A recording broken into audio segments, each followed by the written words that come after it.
Morning, ladies and gentlemen. Alrighty, so hopefully the first page in your Pythagorean theorem unit went well. Again, this is on page 329, and we were being asked to estimate square roots. Good skill to have, even though I know you're literally walking around with a calculator in your pocket all the time and you can hit the button.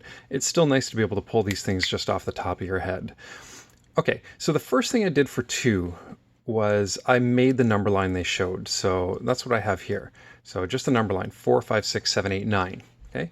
Then what I did to make my life easier for this question was I put the square roots that equal each of those numbers. So like 4 times 4 is 16. So square root 16 is equal to 4. Again, 5 times 5 is 25. So square root 25 is equal to 5. So like this is the same number as this, just shown a slightly different way. So I have all the square roots of each of the numbers. And again, you saw this number line sitting above the chalkboard on the right-hand side in the room through there all year. I have it up there for this unit. And then we were given a bunch of roots and we were asked to place them on the number line. So square root 23, well, square root 23 is a lot closer to root 25. It's only 2 away, so I placed it there.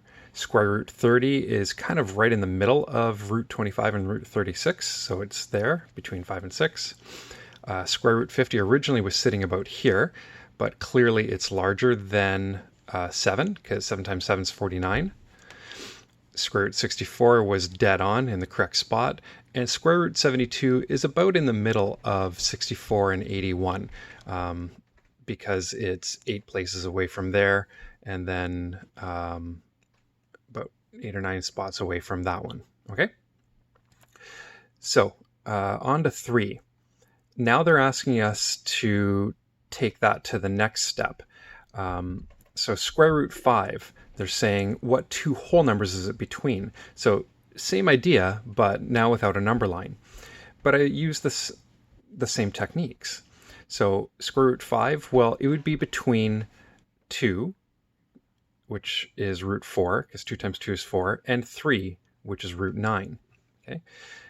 Root 57, well, the perfect square under it would be 7 times 7 is 49, and the one over it would be 8 times 8 is 64.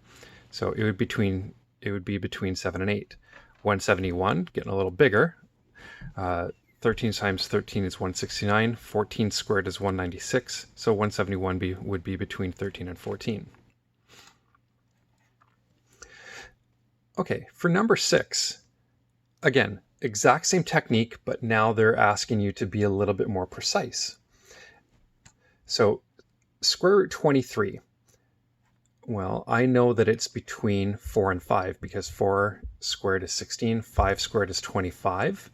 What's it closer to, 16 or 25? Well, it's only 2 away from root 25, so I'm estimating it's going to be about 4.8. Square root 78 is between 8 and 9 because of their roots. Again, what's it closer to? Well, it's closer to 81 than it is to 64, so I guessed 8.8. And square root 62 between 7 and 8. And again, 62 is a lot closer to square root 64 than square root 49, so I guess 7.8. For number 8, they said you have a square garden and they gave you its area. Remember how you get area of a square? Length squared. So that's the square area. Then they ask, what's the side length or the approximate side length? So all you have to do is square root the area. Because they just said approximate side length, again, they just want an estimate in your head. And we're going to use the same technique. Which 2 perfect squares is it between, and then which one's it closer to? Well, 11 times 11 is 121. 12 times 12 is 144. So it's between 11 and 12.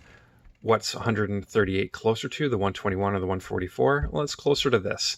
Not quite as close as it was before with the other ones. So I guessed 11.7. Okay.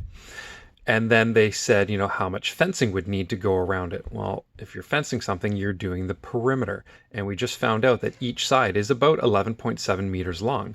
So just 11.7 times 4 to give us about 46.8 meters of fencing to go around your lovely garden. Now that you have nothing to do but go outside and garden and weed and clean your house and bake if you can find flour, which I can't. Alrighty, bye for now.